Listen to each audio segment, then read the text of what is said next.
High, আসসালামু আলাইকুম। আপনাদের সাথে আছি আমি রাসেল আহমেদ। আপনাদের সাথে আমরা গত ক্লাসে পড়িয়েছিলাম ক্লাস নাম্বার 1 পার্সন সহ বুঝিয়েছিলাম। আজকে ক্লাস নাম্বার হচ্ছে 2, অর্থাৎ 2 নম্বর ক্লাসে। 2 নম্বর ক্লাসে একেবারে সহজ। গত ক্লাসে আমরা পার্সনটা বুঝিয়েছিলাম, আর এই পার্সনগুলো যদি আমরা নাই বুঝি তাহলে কিন্তু আমরা ইংরেজিতে কথা বলতে পারবো না, কাউকে কোনো কোয়েশ্চেন করতে পারবো না, কোনো কিছু আনসার দিতে পারবো না। যার কারণে পার্সনগুলো ভেরি ইম্পর্টেন্ট। ঠিক আছে, ওগুলো বাসায় আপনারা প্র্যাকটিস করবেন। চলেন আজকে দ্বিতীয় ক্লাসে নেওয়া যাক। তো দ্বিতীয় ক্লাসে আপনারা দেখতে পাচ্ছেন যে এখানে WH ওয়ার্ড। WH ওয়ার্ড বলতে আমরা কি বুঝি? W and H। WH প্রত্যেকটা ওয়ার্ডে দেখেন W and H, WH রয়েছে, অর্থাৎ প্রত্যেকটা শব্দের মধ্যে W and H রয়েছে, যার কারণে সেগুলোকে বলা হয় WH ওয়ার্ডস। অর্থাৎ এই শব্দগুলো হচ্ছে যে শব্দ দ্বারা প্রশ্ন করা হয় সেগুলো হচ্ছে WH ওয়ার্ডস, অর্থাৎ প্রশ্নের শব্দ। এগুলোকে বলা হয় প্রশ্নের শব্দ। আমরা প্রশ্নের শব্দগুলো একটু আপনাদেরকে দেখিয়ে দিই কিভাবে আপনারা সেটা ভাষায় প্র্যাকটিস করবেন। একেবারে ইজি, আমরা সবাই এগুলো জানি বেসিক্যালি, তারপরেও আমরা একটু যদি চেষ্টা করি তাহলে আমরা কারো কোনো কোয়েশ্চেন করবে সেটা আনসার দিতে হলে আমরা ইজিলি আমরা বুঝতে পারবো যে সে হোয়াট দিয়ে বলেছে, হোয়েন দিয়ে বলেছে, এরকম। যেমন এখানে আছে হোয়াট।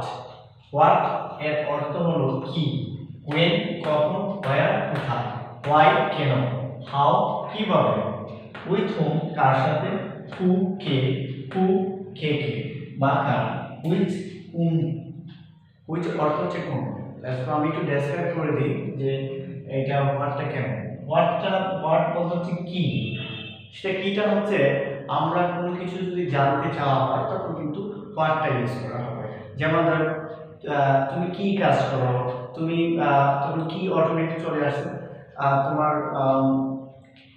বলতে পারেন যে আপনি তোমার প্রিয় খাবারের নাম কি, তোমার বাবার নাম কি, তোমার মায়ের নাম কি, অটোমেটিকটা চলে আসে। অর্থাৎ এইখানে আপনি কিটা বুঝতে পেরেছেন, তখন আনসার আপনি বলবেন আমার মায়ের নাম হচ্ছে রহিমা, আমার বাবার নাম হচ্ছে করিম, এরকম ভাবে আপনি তৈরি করতে হবে। অর্থাৎ হোয়েন মানে হচ্ছে কি কখন। অর্থাৎ এখানে হোয়েনটাকে বোঝানো হয়েছে একটা নির্ধারিত একটা সময়, যে সময় আপনি জানতে চান। যেমন আপনি কোথায়, when do you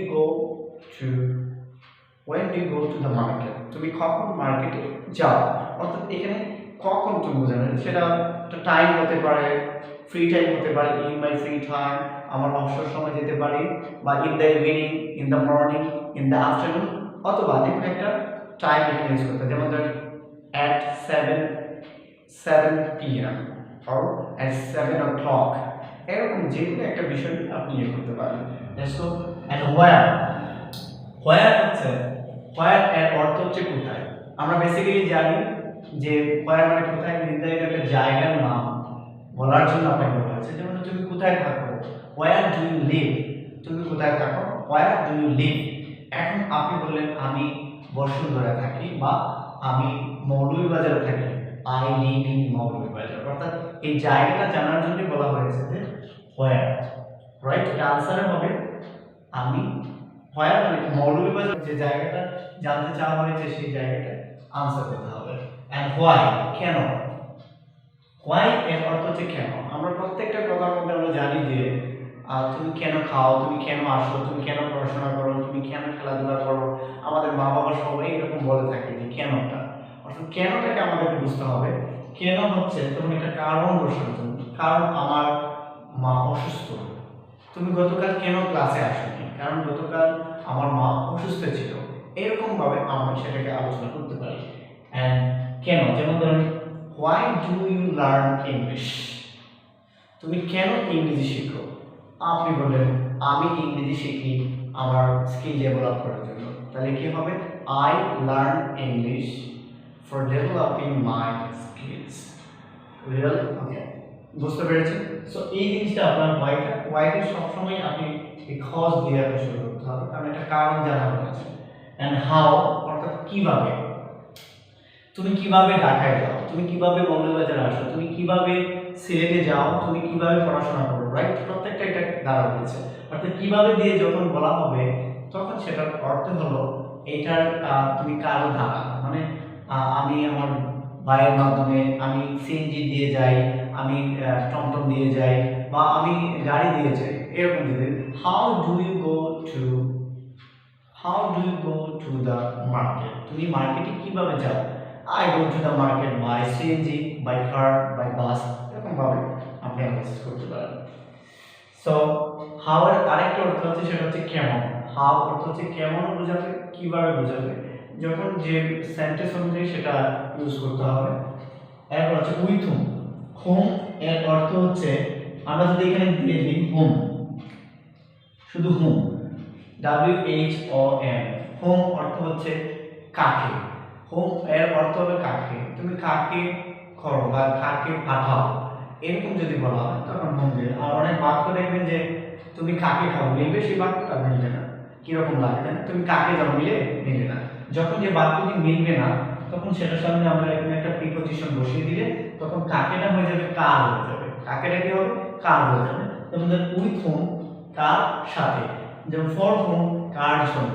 অর্থাৎ হোমটা সামনের পূর্বে যে বাক্যতে হোমটা না মিলবে তখন আপনি যা করবেন সেটা হোমের আগে আপনি একটা প্রিপজিশন বসিয়ে দেবেন, তখন হোমটা হয়ে যাবে কার, আর এমনিতে খালি হোম থাকে সেটা হবে অর্থ হবে কাকে। এন্ড হু, আপনি এখানে দেখতে পাচ্ছেন দুইটা হু রয়েছে, একটা হচ্ছে কে আর একটা হচ্ছে কারা। একটা হু হচ্ছে কে, অর্থাৎ সেই হুটা হচ্ছে কে, মানে আপনার একটা জিনিস বুঝতে হবে, আমরা যদি বলি কে কে খায়, হু ইটস, রাইট? আনসার বলে আমার ভাই খায়, বা কে যায়, who goes to the market, কে মার্কেটে যায়, বাই মাই ব্রাদার, আমার ভাই যায়, আমার আমার বোন যায়। Who goes to the school, কে স্কুলে যায়, my younger sister goes to school. Okay, অর্থাৎ এখানে গোজ টু স্কুলটাই বোঝানো হবে। হুটা হচ্ছে কে, একজন বোঝানো হয় কারণ কে বলছে। এখন যদি অনেকগুলো হয় তাহলে এখানে হু গো টু স্কুল, কারা স্কুলে যায়, এইখানে চেঞ্জ করতে হবে। হুটা অর্থ হচ্ছে একজন কে, আবার হু অর্থ হচ্ছে বহু বচন বোঝানো হবে। হু অর্থ কে, আবার হু অর্থ হচ্ছে কারা, কারা যায়, কারা আসে, কারা পড়াশোনা করে, এরকম যদি বোঝেন তাহলে। হুইচ এর অর্থ হলো কোন। আমরা অনেক কথাবার্তা বলে থাকি, তুমি কোন কলেজে পড়ো, which college do you study, তুমি কোন স্কুলে যাও, which college do you go, তুমি কোন খাবার পছন্দ করো, হুইচ খাবার ডু ইউ লাইক মোস্ট। অর্থাৎ এখানে হুইচটাকে কোন হিসেবে বলা হয়, কোনের পরে যে কোনো একটা নম্বর আমরা বসিয়ে দিই তখন বাক্যটি সহজে হয়ে যাবে। সো বন্ধুরা, আপনারা বুঝতে পেরেছেন আজকের ক্লাসটি। আই থিঙ্ক ক্লাসটা খুব হেল্পফুল হবে, এবং আগামী ক্লাসে পাওয়ার জন্য আমাদের চ্যানেলটি সাবস্ক্রাইব করবেন, সেই সাথে নোটিফিকেশনে আপনারা অন করে রাখবেন পরবর্তী ক্লাস পেতে। Thank you very much.